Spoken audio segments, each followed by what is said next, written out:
dear student, welcome back to our fourth lecture. उम्मीद है कि आप सब खैरियत से होंगे। अच्छा स्टूडेंट, आज जो हम लोगों ने डील करना है वो कंपनी क्रिएशन की सेकंड फॉर्म है कि transfer of data from other file. Student, कल तो हमने बिल्कुल एक न्यू कंपनी बनाई। देखें, अगर क्लाइंट हमें ये कहता है कि आप बिल्कुल एक न्यू कंपनी फॉर्म करके दें तो कल तो हमने उसके ऊपर डिस्कशन की। लेकिन स्टूडेंट, कभी कभी ऐसे होता है कि क्लाइंट की एक रनिंग कंपनी होती है और रनिंग कंपनी का कुछ ना कुछ तो डेफिनेटली डेटा होगा, जो डेटा वो क्लाइंट चाहेगा कि वो कन्वर्ट आप करके दें उसको क्विक बुक के अंदर। तो स्टूडेंट, इस वजह से आज हमने इसके ऊपर जो है वो बात करनी है कि transfer of data from another file, कि हम क्विक बुक के अंदर किसी दूसरी फाइल से डेटा कैसे ट्रांसफ़र कर सकते हैं। तो अगर मैं यहाँ पे देखूँ तो मैंने ये लिखा हुआ है कि डिफरेंट टाइप ऑफ कन्वर्जन जो क्विक बुक इस टाइम हमें ऑफर करता है वो स्टूडेंट ये हैं, ठीक है। From old to new version, अगर आप क्विक बुक का पुराना कोई वर्जन यूज़ कर रहे हैं, कोई क्लाइंट पुराना वर्जन यूज़ कर रहा है, वो न्यू वर्जन पे जाना चाहता है, तो फिर हम कैसे कन्वर्जन करेंगे। अगर उसके पास डेटा एक्सेल फाइल्स में है तो फिर हम कैसे कन्वर्ट करेंगे। अगर उसके पास डेटा IIF फाइल्स में है, इसके ऊपर अभी हम बात करेंगे कि ये IIF फाइल्स क्या हैं, ये क्विक बुक की अपनी जनरेशन है, उससे हम डेटा कैसे कन्वर्ट करेंगे। और पीच ट्री से क्विक बुक में डेटा अगर कन्वर्ट करना हो तो कैसे करेंगे। और क्विक बुक का एक ओल्ड टेक्स्ट वर्जन था, ठीक है, उससे हम लोग डेटा कैसे स्टूडेंट कन्वर्ट करेंगे। तो ये सारा डेटा कन्वर्ट करने की टाइप्स हैं। तो यही सेम चीज़ें क्विक बुक ऑनलाइन के अंदर भी हैं। जब क्विक बुक ऑनलाइन के लेक्चर स्टार्ट होंगे तो फिर आपको अब कन्वर्जन करना बहुत आसान होगी। क्विक बुक ऑनलाइन में भी मैं आपको दिखाऊंगा कि आप कैसे डेटा कन्वर्ट करते हैं। तो जिस तरह सेम इसमें डेटा आप कन्वर्जन करते हैं, सेम क्विक बुक ऑनलाइन में भी आप डेटा वैसे ही कन्वर्ट करते हैं। तो स्टूडेंट, आए बढ़ते हैं अपने पहले पॉइंट की तरफ कि अगर ओल्ड वर्जन से मैंने न्यू वर्जन में डेटा कन्वर्ट करना है तो मैं कैसे करूंगा। अब लेट्स सपोज स्टूडेंट, एग्जांपल के तौर पे मैंने ये देखें यहाँ लिखा हुआ है कि 2015 का डेटाबेस आपके पास मौजूद है, ठीक है, 2015 का डेटाबेस आपके पास मौजूद है और आप उसको नए 2018, 19, 20 के वर्जन में लेके जाना चाहते हैं, ठीक है। 2015 का डेटाबेस आपके पास जो है वो मौजूद है, आप उसको किस वर्जन में लेके जाना चाहते हैं, 2018 या किसी भी और वर्जन के अंदर लेके जाना चाहते हैं। तो स्टूडेंट, आप करेंगे क्या। स्टेप 1, सबसे पहले आप जो है 2015 के जो वर्जन है उसको, उसकी डेटाबेस को आप उठा लेंगे, ठीक है। देखिए, डेटाबेस आपने कैसे उठानी, मैं फिर आपको बार बार कह रहा हूँ कि आप कंपनी फाइल्स में जाएंगे, कंपनी फाइल्स लिखेंगे, वहाँ पे उसी कंपनी की जहाँ पे .qb लिखा होगा वो आपकी डेटा फाइल होगी, उसको उठाएंगे, ठीक है। जैसे अभी यहाँ पे मैं फॉर्म करने के लिए जा रहा हूँ, ज़रा ये देखें स्टूडेंट। जी स्टूडेंट, मैंने ये स्टूडेंट आपको पहले बात की थी कि कैसे आप लोगों ने कंपनी फाइल देखनी है। ये मैं कंपनी फाइल्स, ये देखें, ऐसे कंपनी फाइल्स आप लिखेंगे तो कंपनी फाइल्स आ जाएंगी। अब ये हमारे पास क्विक बुक की मेन कंपनी फाइल है, आप इसको कॉपी कर लेंगे। डेफिनेटली ये वहाँ पे होगी जहाँ पे 2015 इंस्टॉल होगा और आप इसको वहाँ पे ले जाएंगे जहाँ पे न्यू वर्जन इंस्टॉल हुआ होगा।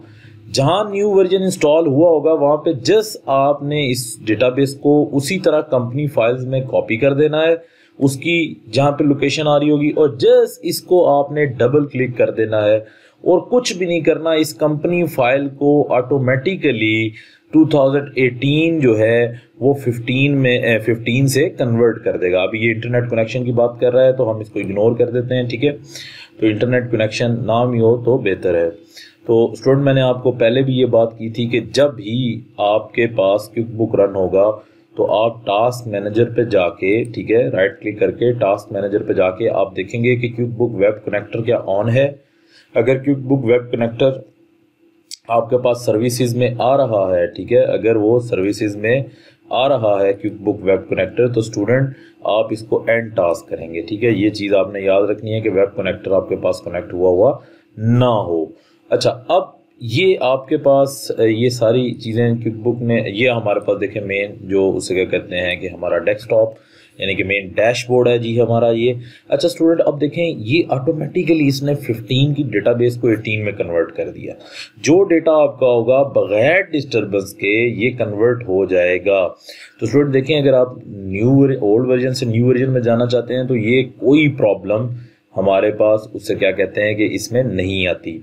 अच्छा स्टूडेंट, अब जो नेक्स्ट पॉइंट है हमारा, वो नेक्स्ट पॉइंट देखें हमारे पास क्या है कि हम अगर एक्सेल फाइल से डेटा कन्वर्ट करना चाहते हैं तो स्टूडेंट ये भी हमारे पास बहुत आसान है। लेकिन सबसे पहले आप आते हैं, देखते हैं एक्सेल फाइल से क्विक बुक हमें क्या क्या ऑप्शन देता है, किस किस डेटा कन्वर्जन करने की ऑप्शन देता है। यहाँ से स्टूडेंट देखें आप फाइल में जाएंगे, ये देखें ये यूटिलिटीज़ में आप जाएंगे। यूटिलिटीज़ में यहाँ पे स्टूडेंट देखें इंपोर्ट का सेक्शन आ रहा है, इंपोर्ट के सेक्शन में जाएंगे स्टूडेंट, ये देखें एक्सेल फाइल का सेक्शन आ रहा है। एक्सेल फाइल के सेक्शन में जाएंगे तो स्टूडेंट देखें आप 3 ही चीज़ें कन्वर्ट कर सकते हैं। स्टूडेंट देखें कस्टमर को आप कन्वर्ट कर सकते हैं, डेटा एक्सेल फाइल से आप लेके आ सकते हैं, वेंडर्स का डेटा लेके आ सकते हैं स्टूडेंट, और प्रोडक्ट आई सेल यानी कि इन्वेंट्री का डेटा आप इससे कन्वर्ट कर सकते हैं।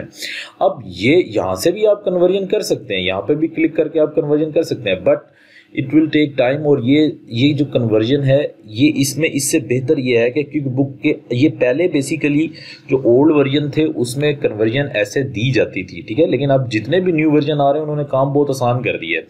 लेट्स सपोज कि अब हम इसकी तरफ चलते हैं कि हमने कस्टमर का डेटा सबसे पहले कन्वर्ट करना है। तो स्टूडेंट ये जरा देखें, कस्टमर के ऊपर देखिए आपके सामने जो डैशबोर्ड आ रहा है यहीं पे आप कस्टमर पे क्लिक कर देंगे। अगर यहाँ पे आपके सामने डैशबोर्ड नहीं आ रहा तो स्टूडेंट देखिए टॉप पे टैब दी हुई है, वहां पे कस्टमर और कस्टमर सेंटर, इस पे आप जाने जाएंगे तो फिर भी आपके सामने यही वाली जो टैब है वो ओपन हो जाएगी। तो ये कस्टमर सेंटर आ गया। आप देखें स्टूडेंट ये ब्लैंक है, ये एक नई कंपनी है, इसमें कोई कस्टमर एंटर नहीं है। और मैं ये चाह रहा हूँ कि मुझे क्लाइंट एग्जिस्टिंग ने अपने सारे कस्टमर दिए, बजाय इसके कि मैं यहाँ पे बैठ के 1-1 फीड करूँ, क्यों ना मैं वो सारे कस्टमर ट्रांसफर कर दूं। तो स्टूडेंट ये देखें यहाँ पे एक्सेल का एक नाम दिया हुआ है, आप एक्सेल पे जाएंगे और बजाय इसके कि इंपोर्ट फ्रॉम एक्सेल करेंगे तो आप सेम एक ही टास्क लगा देंगे, पेस्ट फ्रॉम एक्सेल। जब आप पेस्ट फ्रॉम एक्सेल पे क्लिक करेंगे तो स्टूडेंट देखें ऐसी टैब हमारे पास आ जाएगी, कन्वर्जन में भी यही टैब होगी। अब जरा स्टूडेंट देखें, फोकस करें यहाँ क्या क्या आ रहा है। फर्स्ट ऑफ ऑल नेम, फिर कंपनी नेम, फिर मिस्टर एंड मिसेज, ठीक है, first name, MI, last name, main phone number, fax number, ठीक है, alternative phone number, email, CC mail, bill to 1, bill to 2, bill to 3। अब देखिए student ये सारी चीजें आ रही हैं।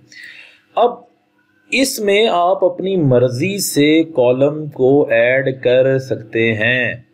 अगर कोई नया कॉलम आप चाहते हैं कस्टमर से रिलेटेड, आप ऐड कर सकते हैं। Here is option customize column, इस पे आप क्लिक करके स्टूडेंट देखें a lot of options are there, ठीक है, देखें कितने ऑप्शन है यहाँ पे कि आप यहाँ पे उससे क्या कहते हैं कि यहाँ पे उसको आप इस कॉलम में ऐड कर सकते हैं और इन कॉलम्स को ऊपर नीचे भी आप कर सकते हैं। लेकिन अभी हम इसी के ऊपर जा रहे हैं। अब स्टूडेंट लेट्स सपोज कि मैं ये कन्वर्ट करना चाह रहा हूँ, ठीक है, यहाँ पे तो अब आपको जो लिस्ट दी आपके क्लाइंट ने ये लिस्ट दी कि भाई ये कस्टमर है मेरे पास ये कैटेगरी है, इसको आपने जो है वो मुझे कन्वर्ट करके देना है। देखें ये एक्सेल के अंदर ओपन हो रही है। तो देखें स्टूडेंट यहाँ से वो जब ओपन, ये देखें स्टूडेंट ये ओपन हुई, ठीक है। अब मैंने देखा कि इस मेरे कस्टमर के पास सबसे पहले कस्टमर नेम है, ये कस्टमर नेम है, फिर कंपनी नेम है और फिर मिस्टर एंड मिसिस का भी कॉलम है, यस, उसके बाद फर्स्ट नेम का भी कॉलम है, MI का भी कॉलम है, उसके बाद लास्ट नेम का भी कॉलम है, प्राइमरी कंटेक्ट है, ठीक है, मेन फोन नंबर है, बिल टू 1 है, कस्टमर टाइप है और टर्म्स है, ठीक है। अब स्टूडेंट देखें ये सारे उसके पास उसे क्या कहते हैं कि एलिमेंट है, यानी सबसे पहले उसके पास क्या है कस्टमर नेम, फिर उसके पास क्या है कंपनी नेम, फिर अगले कॉलम में क्या है mister and Mrs first name, ये उसने आपको डेटा दिया। अब आपने क्या किया, आपने सेम क्विक बुक की उसी फाइल के अंदर जाके देखा कि सबसे पहले name, company name, mister and Mrs. याद रखे स्टूडेंट जो कॉलम वहां पे आ रहा है वही कॉलम यहाँ पे हमारे पास आना चाहिए, ठीक है, वही कॉलम हमारे पास आना चाहिए। अब स्टूडेंट देखें जरा फोकस करें, यहाँ पे अगर मैंने उठाया तो सबसे पहले कस्टमर का कॉलम है, moving back toward again one, यहाँ पे भी नेम, ठीक है, उसके बाद सेकंड कंपनी नेम है, ठीक है, मैंने वहां पे एक्सेल में गया वहां पे भी कंपनी नेम।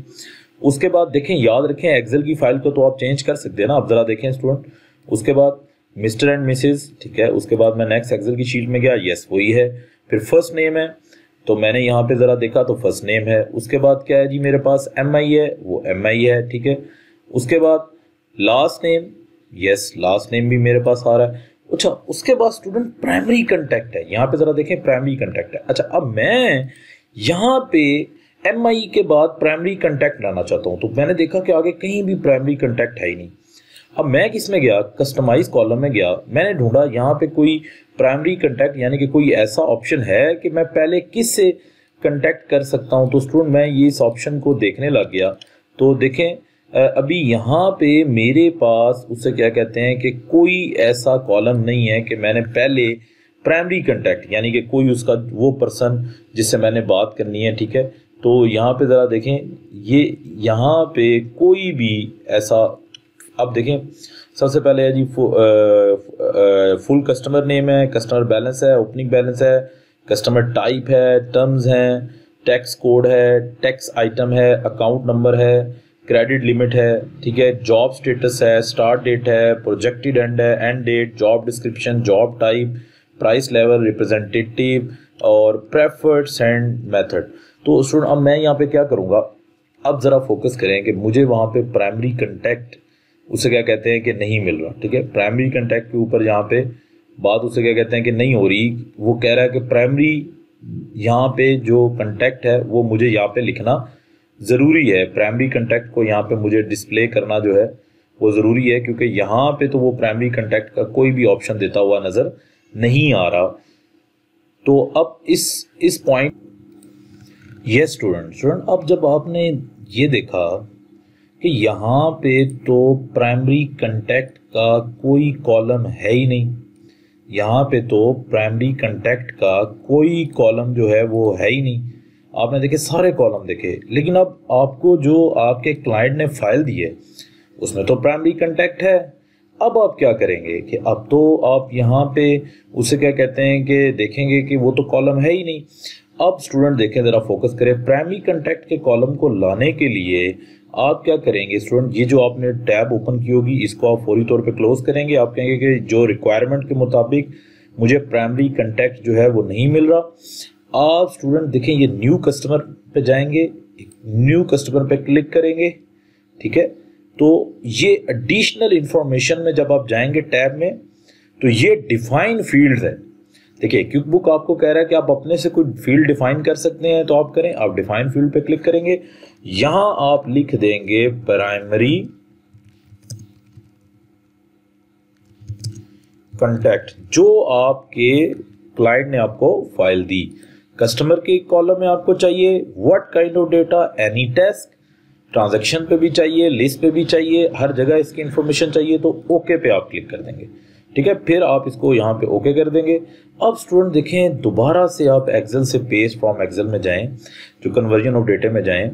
तो अब स्टूडेंट ज़रा देखें, फोकस कीजिएगा कि जब आप फिर कस्टमाइज कॉलम को आपने निकाला तो जहाँ चूज कॉलम है उसमें प्राइमरी कंटैक्ट आ चुका है, देखिए क्लियर कट आ चुका है। अब आप देखें कि कहीं पे भी क्विक बुक आपको डेटा ट्रांसफर करने के ऊपर ब्रेक नहीं लगाएगा, आप इजीली अपना कॉलम जो है वो ऐड कर सकेंगे। तो सबसे पहले कस्टमर का कॉलम, कंपनी का कॉलम, मिस्टर एंड मिसेस का कॉलम, फर्स्ट नेम का कॉलम, MI का कॉलम, लास्ट नेम का कॉलम, फिर आप प्राइमरी कंटैक्ट का कॉलम। आप देखें स्टूडेंट, प्राइमरी लास्ट नेम के बाद प्राइमरी कंटैक्ट का कॉलम है, लेकिन मेरे पास जो फाइल आ रही है उसमें प्राइमरी कंटैक्ट बिल्कुल डाउन है, तो मैं इसको ऊपर ले जाऊंगा, लास्ट नेम के बाद कर दूंगा। जरा देखें, ये लास्ट नेम, ये गुजरा लास्ट नेम, इसके बाद मैंने इसको कर दिया।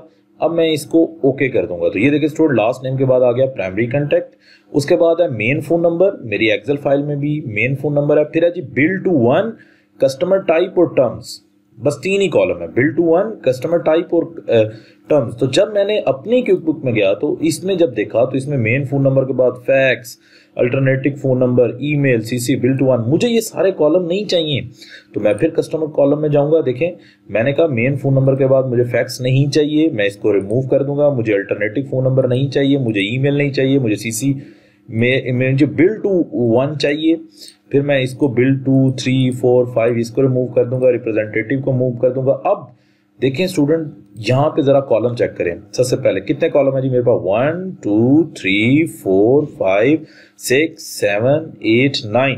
अगर आप अपनी शीट में जाएं तो 1, 2, 3, 4, 5, 6, 7, 8, 9 यहाँ तक देखिए कॉलम बिल्कुल सेम है जिस तरह वहां पे है।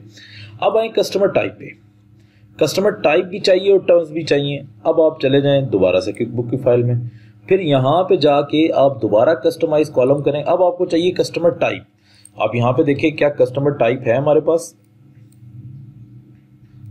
यस ये रही हमारे पास कस्टमर टाइप। आप इसको ऐड कर दे, फिर उसके बाद टर्म्स मुझे चाहिए थी, यस ये टर्म्स ऐड कर दे, नहीं होंगी तो फिर मैं उसी तरह डिफाइन फील्ड, अब ओके करें। अब ये मुकम्मल तौर पे फाइल सेम वैसे बन चुकी है जैसे आपकी एक्सेल की फाइल है। अब आप क्या करेंगे स्टूडेंट, सिंपल इज दैट, ये जरा चेक करें। आप यहाँ से उठाएंगे इसको सारे के सारे को, जरा देखें ये जितनी फाइल है जितने कस्टमर हैं उसके, यहाँ से उठा के Ctrl+C यानी कि कॉपी करेंगे सारे के सारे को, और उसके बाद क्विक बुक की उस फाइल में जाके Ctrl+V कर देंगे। अब देखें स्टूडेंट ये सारे के सारे जो है वो हमारे पास उसे क्या कहते हैं कि ये सारी यहाँ पे आ चुकी है, ठीक है। अब इसके बाद आप जब सेव चेंजेस करेंगे, अब स्टूडेंट ये क्योंकि डुप्लीकेट नेम दे रहा है, क्योंकि देखें अगर हर किसी के देखें वो कह रहा है कि आपने इसके अंदर डुप्लीकेट नेम स्पेशल कैरेक्टर नहीं डाल सकते, तो इस वजह से वो एरर दे रहा है। तो अब आपको उस एक्सेल की फाइल में ही वहाँ पे ट्रांसफ़र करना पड़ेगा, ठीक है। देखें जैसे ही मैं उसको वहाँ पे ख़त्म कर रहा हूँ, वो उसे क्या कहते हैं कि मैं इसको यहाँ से ख़त्म कर देता हूँ। जस्ट मैं आपको उसे क्या कहते हैं कि ये समझाना चाह रहा हूँ, क्योंकि मेरे पास जो एक्सेल की फाइल थी उसमें डिफरेंट नेम थे, लेकिन जब आप देखें ये तभी प्रैक्टिस आपको ऐसे कराई जा रही है कि अगर आपके पास ये एरर आ गया तो आप डील कैसे करेंगे। आप उसको बताएंगे कि भाई आपके जो नेम है कस्टमर के वो वैलिड नहीं है, उनको ठीक करना पड़ेगा, ठीक है। तो फिर आप उन नेम को ठीक करके एक ही दफ़ा ट्रांसफ़र करते हुए नज़र आएंगे, ठीक है। ये देखें ये जैसे जैसे नेम थे मैं इन सब को जो है वो सेट करता हुआ नजर आ रहा हूं।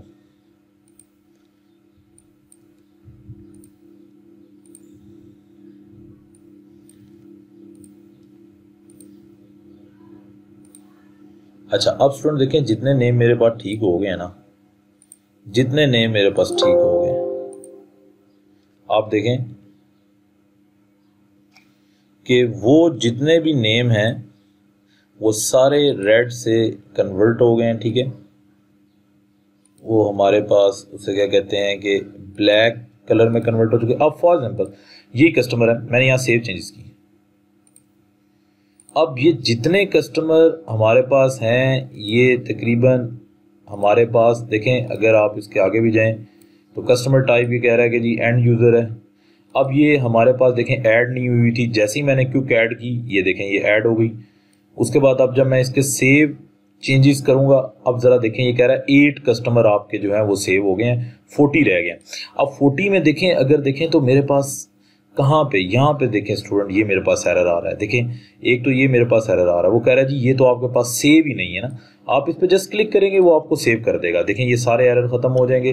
कस्टमर टाइप अब देखें और मेरे पास कहाँ एरर आ रहा है, ये आ रहा है रेड कलर का। जब मैं इस पर भी इसको भी सेट करूँगा, देखें ये नेट 10 आ रहा है।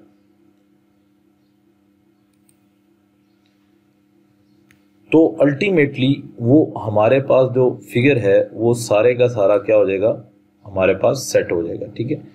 तो अब इस फिगर को मैंने चेंज कर दिया, मैंने कहा कि इसकी टर्म्स एंड कंडीशन को यहाँ पे चेंज कर दूं। अब अगर स्टूडेंट देखें तो बहुत से कस्टमर उससे क्या कहते हैं अभी भी रेड में आ रहे हैं यहाँ पे, और देखें और रेड सारा ख़त्म हो गया। अब यहाँ पे कंडीशन ये रेस करती है कि ये रेड जो हमारे पास अभी भी आ रहे हैं ये सिर्फ किसकी वजह से आ रहे हैं, क्योंकि कस्टमर के जो नेम हैं वो हमारे पास जो है उसमें स्पेशल कॉलम या हमने ऐड किया हुआ है या उसमें नेम सेम हो सकते हैं। तो मैं अब उसको एलिमिनेट करता हुआ देखिए नज़र आ रहा हूँ इन सबको। तो जब मैं इसको ऐसे वैसे हमें ये चाहिए कि हमें एक्सेल शीट को पहले से ही रिव्यू कर लूँ, लेकिन मैंने जो रिव्यू नहीं किया वो इसी वजह से नहीं किया कि लेट्स सपोज कि अगर आपको प्रैक्टिकली भी परफॉर्म करते हुए ये एरर आते हैं तो फिर आप कैसे डील कर सकें, आपको ये बात पता हो कि हम लोगों ने इस चीज़ को कैसे जो है वो ट्रांसफ़र करते हुए नज़र आना है। तो ये देखें मैं जितने भी हैं, अब मैं अगर इसमें देखूं ये फिर मैं सेव चेंजेस करूं, ठीक है, तो हमारे पास जो कस्टमर हैं वो फर्दर आगे क्या होते आएंगे, सेव होते हुए नज़र आ रहे हैं। अब फिर मैं इसको यहाँ पे एलिमिनेट कर दूँ। यस स्टूडेंट देखें अभी फिर मैंने इसकी एक्टिविटी परफॉर्म करके जितने भी उससे क्या कहते हैं कि मैंने रेड थे वो सारे क्या कर लिए, एलिमिनेट कर लिए। लेकिन अभी भी ये आपको फिर मैसेज दे रहा है। देखें स्टूडेंट क्या मैसेज दे रहा है कि कस्टमर, बिल्कुल एंड में देखें, the customer field primary contact can not be blank, you must enter a value. अब वो कह रहा है कि ये जो फील्ड है ये हमारे पास ब्लैंक नहीं होनी चाहिए, अदरवाइज वो जो मैंने खुद क्रिएट की थी। अगर आपके पास कोई भी नेम नहीं है, ठीक है, कोई भी प्राइमरी कॉन्टैक्ट नहीं है, तो आप इस पे 0 या नील का फिगर जो है वो अप्लाई कर देंगे, ताकि आपका जो गिवन डेटा है वो तो सेव हो सके ट्रांसफ़र करते हुए, ठीक है। अब ये यहाँ पे स्टूडेंट देखें जितनी भी एक्टिविटीज़ हैं वो मैंने यहाँ पे जस्ट लिखी। उसके बाद आप देखें मुझे कोई मैसेज भी नहीं आ रहा, ठीक है। अब मैंने इसको सेव चेंजेस की तरफ, अब वो कह रहा है कि आपके जितने भी रिकॉर्ड थे वो सेव हो चुके हैं। अब स्टूडेंट ज़रा देखें, अब इसको मैंने ख़त्म किया। जितने भी मेरे कस्टमर थे, ये देखें स्टूडेंट, जितने भी मेरे कस्टमर थे हर इंफॉर्मेशन के साथ, ये देखें वो उसकी जितनी इंफॉर्मेशन मैंने एंटर की थी वो सारी की सारी आ चुकी है। अगर मैं एक कस्टमर को ओपन करूं तो ये देखें स्टूडेंट, ये इसके पास सारी की सारी मेरे पास इंफॉर्मेशन उससे क्या कहते हैं कि आ चुकी है, ठीक है। यहाँ पे payment setting, sale tax setting, जो भी एंड यूज़र देखें जो मैंने ऐड किया था, प्राइमरी कॉन्टैक्ट जो मैंने ऐड किया था वो ऑटोमेटिकली फिल हो चुका है। तो एक कस्टमर से रिलेटेड जितनी इंफॉर्मेशन थी जो उसने दी थी वो हम लोगों ने यहाँ पे एंटर कर दी। और देखें मेन बात क्या कि अगर फाइल में कोई नया कॉलम था वो भी मैंने यहाँ पे ऐड करना आपको सिखाया। याद रखें कि जो फाइल के कॉलम होंगे उसी तरह आपने ये कॉलम बनाने हैं। तो स्टूडेंट आज के लेक्चर के एंड में मैं आपको एक एक्सरसाइज दूंगा, आपने वो एक्सरसाइज खुद करनी है और फिर मुझे आपने ट्रांसफ़र करके दिखाना है वो डेटा, ठीक है। वो मैं अभी आपको इस लेक्चर के एंड पे वो एक्सरसाइज आपको दूंगा। अच्छा, अब ये देखें स्टूडेंट, ये तो एक्सेल से सारे ट्रांसफ़र की बात होगी। अब इसी तरह एक्सेल से मैं एक तो कस्टमर को ट्रांसफ़र कर सकता था, अब स्टूडेंट मैं एक्सेल से वेंडर को भी ट्रांसफ़र कर सकता हूँ। तो मेरे पास जो गिवन वेंडर है, उसी तरह वेंडर वो जिन लोगों से हम लोग सामान लेते हैं। तो स्टूडेंट देखें, एक बात याद रखें कि आप मैक्सिमम बहुत सी चीज़ें ट्रांसफ़र कर सकते हैं, ठीक है। ऐसी बात नहीं है कि देखें जब मैं यहाँ पे पेस्ट फ्रॉम एक्सेल करता हूँ तो आप ज़रा देखें कि आप क्लाइंट को ये नहीं कह सकते कि हम आपका सारा डेटा नहीं ट्रांसफ़र कर सकते।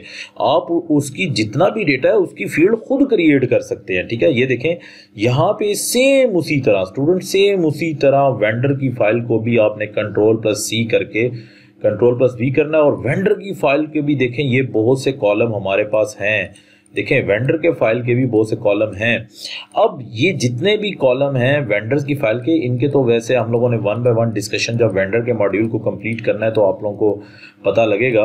लेकिन स्टूडेंट ये देखें इसके कई ऐसे मुश्किल टर्म्स नहीं है, ये अंडरस्टूड सी टर्म्स हैं तकरीबन हर बंदे के लिए कि किसके ऊपर हमने एड्रेस पे सामान भेजना है, उसका अकाउंट नंबर क्या है, टर्म्स उसके साथ क्या है, क्रेडिट लिमिट क्या है, कितने तक हम उधार का माल उठा सकते हैं।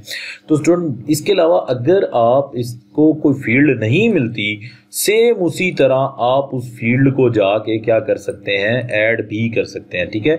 न्यू वेंडर में जाएंगे तो आप एडिशनल इंफॉर्मेशन में जब जाएंगे तो ये देखें ये डिफाइन फील्ड आ रही है, आप कोई भी फील्ड यहाँ पे ऐड कर सकते हैं। स्टूडेंट मल्टीपल फील्ड्स आप ऐड कर सकते हैं, कोई भी, यानी कि क्विक बुक ने आपको यहाँ पे रिस्ट्रिक्शन नहीं दी। एक आपको क्लाइंट मिलता है वो कोई भी आपसे फील्ड ऐड करवाना चाहता है कि यार मुझे वेंडर की ये इन्फॉर्मेशन नहीं चाहिए, मुझे ये चाहिए, तो आप वो फील्ड ऐड कर सकते हैं। तो इसमें कोई ऐसा प्रॉब्लम हमारे पास आने वाला नहीं है।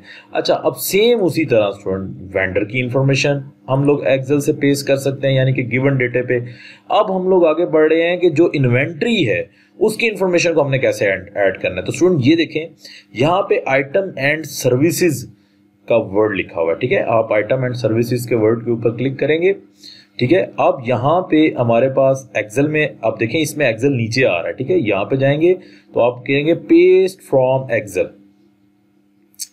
Paste from Excel. सेम उसी तरह देखें इसके, वैसे हमने इन्वेंट्री को डिस्कशन हमने बहुत थॉरली डिस्कशन करनी है। सेम उसी तरह देखें आप वहाँ से Ctrl+C करके इन्वेंट्री की फाइल को यहाँ पे Ctrl+V करेंगे, या देखेंगे कि वहाँ पे कौन कौन सा कॉलम रिक्वायर्ड है, यहाँ पे कौन कौन सा कॉलम है, ठीक है। ये इन्वेंट्री पार्ट्स यहाँ से आपको सिलेक्ट करना पड़ेगा, इन्वेंट्री पार्ट्स, ठीक है। वहाँ पे कौन कौन सा कॉलम है, यहाँ पे कौन कौन सा कॉलम जो है, उस कॉलम को आपने चेंज करना है तो कस्टमाइज पे क्लिक करके जो नहीं है उसको रिमूव कर दें, जो है उसको आप क्या कर दें, ऐड कर दें। तो अगर यहाँ पे कोई आपको फर्दर फील्ड चाहिए तो आप डिफाइन फील्ड कर लें, इसकी भी डिफाइन फील्ड आप इजीली कर सकते हैं। और उसके ऊपर मैं बताता हूँ कि वो डिफाइन फील्ड आप कैसे कर सकते हैं। देखिए स्टूडेंट, जो कॉलम आपको रिक्वायर्ड नहीं है उसको आप रिमूव करते जाएंगे, जो कॉलम आपको रिक्वायर्ड है उसको आप ऐड करते जाएंगे। तो इन्वेंट्री क्या चीज़ होती है, वो चीज़ जिसका मैं मेन काम कर रहा होता हूँ, जो आइटम मैं बेच रहा होता हूँ। जैसे मेरे पास बहुत बड़ा मल्टीपल स्टोर है तो उसमें मल्टीपल आइटम्स हैं, वो सारे आइटम की यहाँ पे डिस्क्रिप्शन मुझे ऐड करनी है। इस टाइम मेरे पास क्वांटिटी कितनी पड़ी है, अब देखिए आप वो 1 बाय 1 पुट नहीं कर सकते। अगर एग्जिस्टिंग क्लाइंट आपको वो ऑफर दे रहा है तो आप 1 बाय 1 जो है वो पुट नहीं कर सकते। आप उसको एक्सेल फाइल में डेटा लेंगे और डेटा लेके जस्ट Ctrl+C करके इसी फाइल में Ctrl+V कर देंगे। और याद रखेंगे सिर्फ ये कि जो वो फाइल दे उसी फाइल को यहाँ से आपने मैनेज करना है, ये कॉलम उसी हिसाब से आपने करने हैं, उसी हिसाब से आप लोगों ने तो लेके चलना है। तो अब ज़रा मैं इस फाइल को आप तक ट्रांसफ़र करना सिखा देता हूँ, ज़रा देखिएगा। अब मेरे पास एक इन्वेंट्री की फ़ाइल पड़ी है, मैं उस फाइल में गया कि मुझे क्लाइंट ने क्या रिक्वायरमेंट दी है, ठीक है। इन्वेंट्री की जब मैंने फ़ाइल ओपन की तो ये मेरे पास जो है वो क्लाइंट की रिक्वायरमेंट है, ये टाइप है, ठीक है। मैं टाइप, अब देखें टाइप को तो मुझे यहाँ कॉलम लिखने की ज़रूरत ही नहीं है, क्योंकि देखें अब देखें टाइप तो ऑलरेडी यहाँ पे मैंने ऊपर सेलेक्ट कर ली ना कि मैं इन्वेंट्री को एंटर कर रहा हूँ। तो लिहाजा एक्सेल की फाइल में जो आपको क्लाइंट ने टाइप दी है इसको आप रिमूव कर दें, क्योंकि आपने तो सिलेक्शन वैसे ही कर लिया। अब देखें आइटम है, आइटम के बाद हमारे पास क्या है, डिस्क्रिप्शन है, डिस्क्रिप्शन के बाद उनके अकाउंट है। ये दोनों बहुत मस्ट है, दैट इज वेरी इंपॉर्टेंट, ठीक है। ये दोनों बहुत मस्त है, ठीक है। लेकिन याद रखें स्टूडेंट, ये अकाउंट वो होना चाहिए जो, अब देखें इसका नाम सेम होना चाहिए, सीजीएस ये होता है कि इसका, इस अकाउंट का खर्चा किस हेड में जाएगा। हालांकि अकाउंट एक्सपेंस का अकाउंट है, ठीक है, नेचर।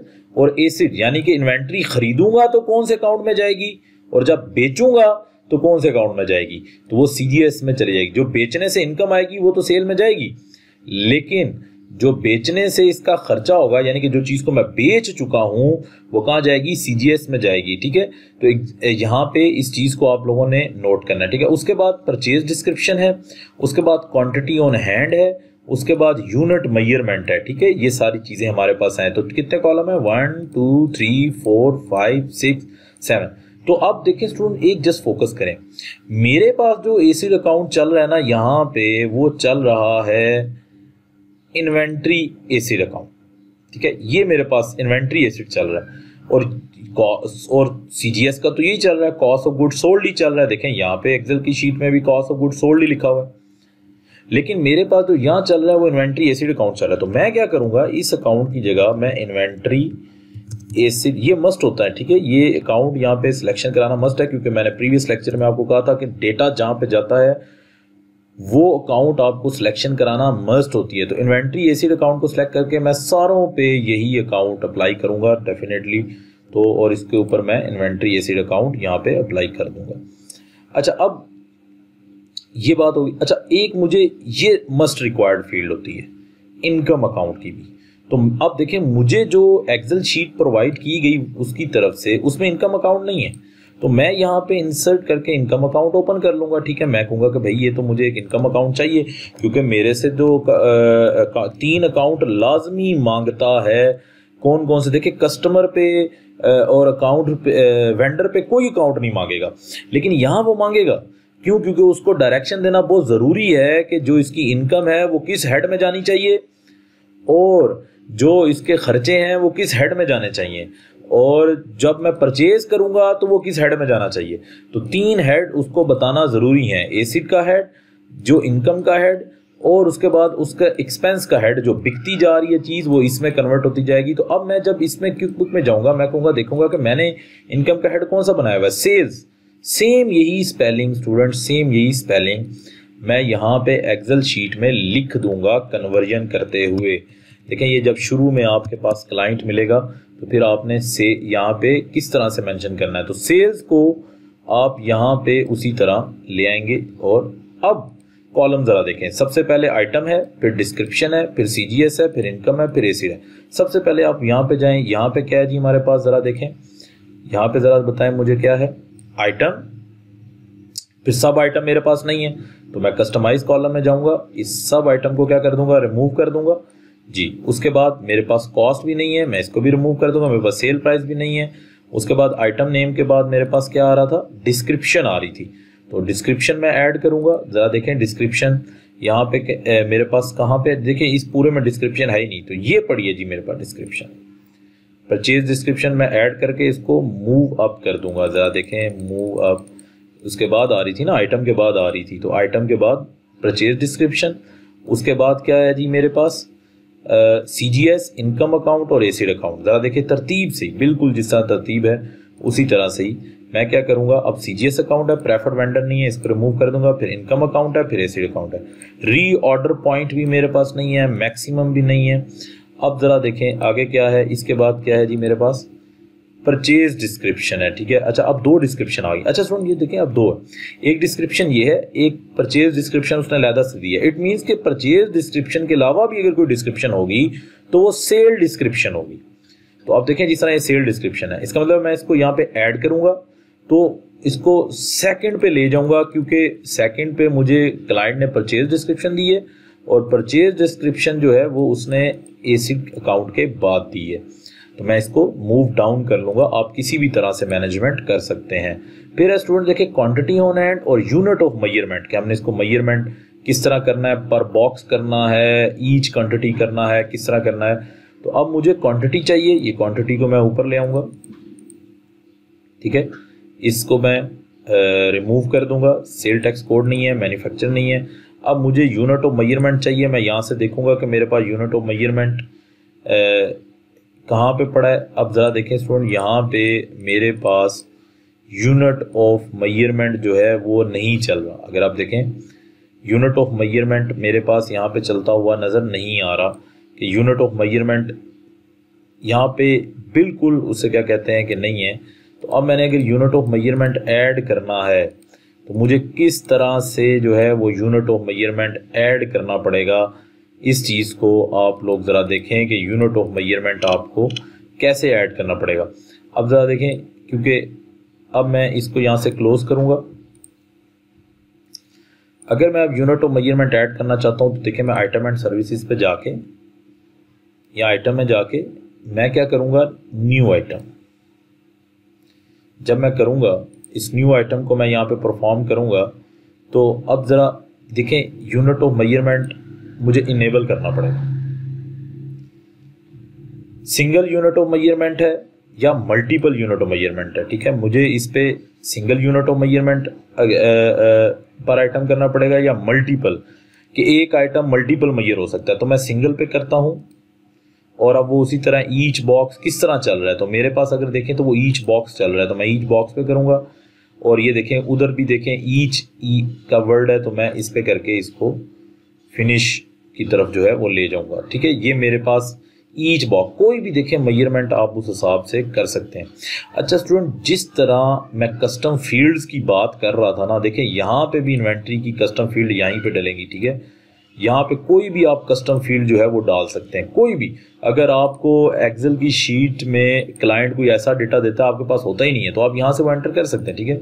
इसमें कोई उससे क्या कहते हैं कि मुआनद नहीं है। अब मैंने यहाँ पे देखें just unit of measurement add कर लिया। अब ये यूनिट ऑफ मेजरमेंट वहाँ पे जा चुका होगा जहाँ पे मैं मल्टीपल एंट्रीज जो है वो परफॉर्म कर रहा था। तो आए उसी की तरफ बढ़ते हैं।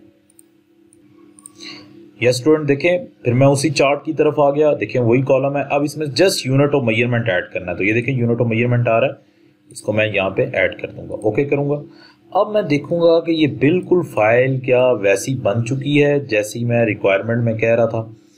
तो देखें अगर मैं जब अपने इस की तरफ जाऊंगा, इस अपनी फाइल की तरफ, तो सेम वही कॉलम है। अब फिर मैं क्या करूंगा स्टूडेंट, देखें मैं इसको यहाँ से उठा के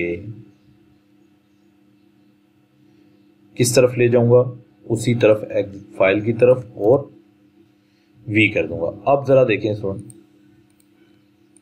कि यहां पे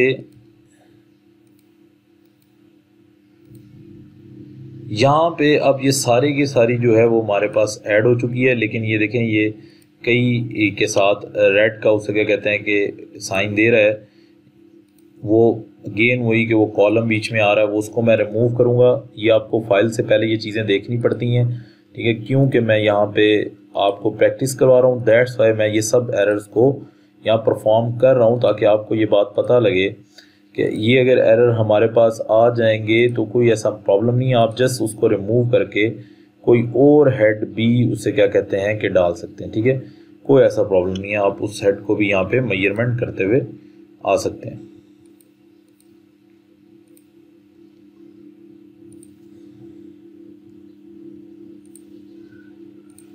देखें ऐसे आपने चेंज करना है।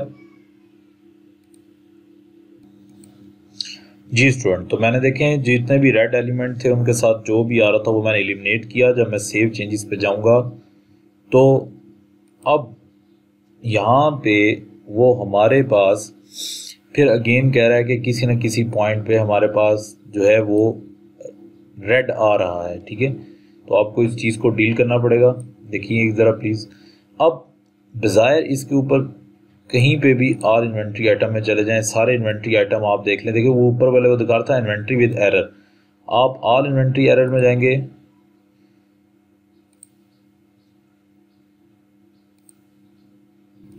जी स्टूडेंट्स, तो ये देखें स्टूडेंट, अब मैंने ये सारा एलिमिनेट कर दिया, अब किसी के साथ भी रेड का जो है वो निशान नहीं आ रहा। तो सेव चेंजेस करेंगे आप, ये रन करेगा, देखें ये सेविंग रिकॉर्ड, ये सारे रिकॉर्ड को उसे क्या कहते हैं। अब वो कह रहे हैं ये 4 रिकॉर्ड सेव नहीं हुए, उसकी रीज़न क्या है, देखें उसकी रीज़न ये है, देखें क्वांटिटी ऑन हैंड में ओवरफ्लो आ रहा है। इसका मतलब ये है कि ये आप यार ये तो फिगर्स में होगी ना, या इसको ज़ीरो आप यहाँ पे लेके आएंगे, ठीक है, और अब आप सेव चेंजेस करेंगे तो देखें ये 4 रिकॉर्ड्स आपके पास सेव हो गए। कभी कभी ऐसा होता है कि क्लाइंट की एक्सेल की फ़ाइल जो है वो कंप्लीट हमारी उससे क्या कहते हैं कि ख़राब होती है, तो आपको उसको चेक करना पड़ेगा। देखें थाउजेंड्स ऑफ आइटम भी हुए तो आप सिंगल क्लिक के अंदर ट्रांसफ़र कर देंगे, और ये एरर आपको खुद बता देगा कि किस पॉइंट में एरर जो है वो हमारे पास चल रहा है, ठीक है। आप देखें हमारे पास सारे इन्वेंट्री आइटम जो हैं वो कन्वर्ट हो चुके हैं, और अब ज़रा देखें ये जैसे ही कन्वर्ट हुए, ये देखें स्टूडेंट आपके सामने सारे के सारे आ गए कि जैसे जो जो इन्वेंट्री का आप काम कर रहे हैं। अब मल्टीपल स्टोर्स में आप जाएं तो डेफिनेटली आपको बहुत ज़्यादा उससे क्या कहते हैं कि प्रॉब्लम होगी कि आप एक डेटे को बार बार पुट कर रहे हो, तो उस चीज़ को सेव करने के लिए आप ये काम उसे क्या कहते हैं कि परफॉर्म करेंगे। जी तो स्टूडेंट ये था एक्सेल से ट्रांसफ़र के लिए।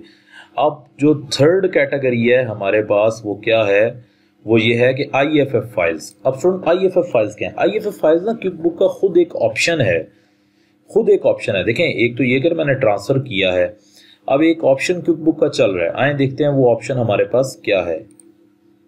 जी स्टूडेंट, तो ये ऑप्शन क्या होता है? ये ऑप्शन ये होता है कि क्या पता है कि एग्जिस्टिंग क्लाइंट के पास कुछ ना कुछ डेटा क्विक बुक उसने इम्प्लीमेंट किया हो, वो कह रहा हो कि यार मैंने सारा डेटा क्विक बुक में ट्रांसफ़र नहीं करना, मैंने कुछ डेटा जो है वो ट्रांसफ़र करना है। अब बजाय इसके कि आप एक्सेल से ट्रांसफ़र करें तो क्विक बुक देखें एक ऑप्शन देता है, देखें जहाँ पे क्लाइंट आपको कहे कि यार मेरा सारा डेटा ना लेके जाओ, कुछ डेटा मेरे पास लेके जाओ, तो देखें वो क्या ऑप्शन होता है। देखें यूटिलिटीज़ में जाके, इंपोर्ट में जाके IFF फाइल्स। अब ये IFF फाइल्स हमें बनाने को कहेगा, आपको यहाँ पे वो एक्सपोर्ट पे, पहले आपको इंपोर्ट पे जाना है, आपको इंपोर्ट करना है, इंपोर्ट करनी है आपको IFF फाइल, और आप क्विक बुक वो IFF फाइल जो है वो देखेगा। अब वो IFF फाइल होती क्या है उस चीज़ के ऊपर हम लोग लिंक करते हैं। जी स्टूडेंट, तो क्लाइंट आपको ये कहता है कि भाई आप मेरा सारा डेटा ना ट्रांसफ़र करें, चंद एक डेटा ट्रांसफ़र करते, तो सबसे पहले आपको क्लाइंट की फाइल में से जाके आपको यूटिलिटीज़ में जाके वहाँ पे एक्सपोर्ट करना पड़ेगा, IFF फाइल बनानी पड़ेगी। अब देखें IFF फाइल कितनी ज़्यादा है, ज़रा देखें किस किस की आप बना सकते हैं। आप चार्ट्स ऑफ अकाउंट की बना सकते हैं, आप कस्टमर लिस्ट की बना सकते हैं, आप वेंडर लिस्ट की बना सकते हैं, आप एम्प्लॉय लिस्ट की बना सकते हैं, कस्टमर टाइप लिस्ट बना सकते हैं, आप वेंडर टाइप लिस्ट की बना सकते हैं, class list, job type list, item list, inventory की बात कर रहा है, price level list, sale representative list, budget, customer messages list. अब आप उससे पूछेंगे कि भाई आपको सिर्फ कौन सा डेटा चाहिए, बजाय इसके कि स्टूडेंट मैं एक्सेल में कन्वर्ट करूं। मैं उससे कहूंगा कि आप नई कंपनी अपनी बनाने जा रहे हैं तो पुरानी कंपनी से आपको क्या डेटा चाहिए, ये क्विकबुक सर्विसेज देता है कि भाई ये डेटा आप इजीली कन्वर्ट कर सकते हैं। ये देखें, जैसे अभी मुझे सिर्फ मैं कह रहा हूं मुझे कस्टमर मैसेजेस की लिस्ट चाहिए, मैं ओके करूंगा। अब वो मुझे बता रहा है कि आपने फाइल कहां पे रखनी है, तो मैं यहां पे इस फाइल का नाम जो है वो दे दूंगा कि कस्टमर मैसेज लिस्ट सेव। जी स्टूडेंट्स, तो स्टूडेंट जब आप कन्वर्ट कर लेंगे तो आप लोग फिर क्या करेंगे कि जब वो IFF फाइल आप सेव कर लेंगे तो जहां पे आपने न्यू कंपनी क्रिएट की होगी वहां फाइल पे जाके यूटिलिटीज में जाके इंपोर्ट में जाके IFF फाइल, वो IFF फाइल कनेक्ट करके जस्ट ओपन कर देंगे तो वो डेटा सारे का सारा इसमें कन्वर्ट हो जाएगा। यानी कि ये तो एक जस्ट मैं आपको यूटिलिटी बता रहा हूँ कि जो क्विकबुक ने दी हुई है कि अगर आप सारा डेटा नहीं ट्रांसफर कर सकते तो चंद एक डेटा तो आप ट्रांसफर कर सकते हैं ना। तो आप पहले पुरानी फाइल में से IFF फाइल बनाएंगे, एक्सपोर्ट करेंगे, फिर न्यू में आप क्या कर लेंगे, कन्वर्ट कर लेंगे। जब आप न्यू में कन्वर्ट कर लेंगे तो वही डेटा सिर्फ उस हद तक आपके पास आ जाएगा। जी स्टूडेंट, उसके बाद हमारा जो ऑप्शन है वो ऑप्शन है कि हमने पीएचडी से अगर कन्वर्ट करना हो तो स्टूडेंट ये क्विकबुक ऑप्शन नहीं देता। ये क्विकबुक का एक अलग टूल है, कन्वर्जन टूल है, और क्विकन में भी से भी आपने कन्वर्ट करना हो तो ये क्विकबुक का एक अलग टूल है जो डेटा कन्वर्जन की तरफ जाता है। लेकिन ये बहुत रिमोट यूज़ होता है, यानी कि बहुत ही कम लोग जो है वो यूज़ करते हैं। ठीक है, पीएचडी तो आपको पता है कि मेजोरिटी तो वैसे ही पाकिस्तान में अब क्विकबुक से स्टार्ट हो रहे हैं।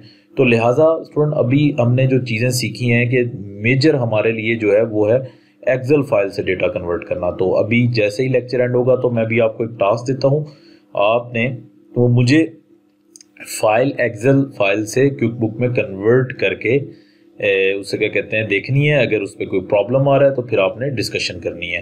तो thank you very much student. आज का जो लेक्चर है वो कन्वर्जन के ऊपर था, और मल्टीपल स्टोर्स में स्टूडेंट ये बहुत मुश्किल काम होता है कि हम एक एक डेटे को एंटर करें। तो बजाय इसके कि उनके पास जो डेटा होगा एक्सेल शीट में हम उठाएं और उठा के उसको कन्वर्ट कर दें, और हमारे लिए यही आसानी होगी, बजाय इसके कि जो 30 डेज़ का काम है वो हम उसको 1 डे के अंदर परफॉर्म कर लेंगे।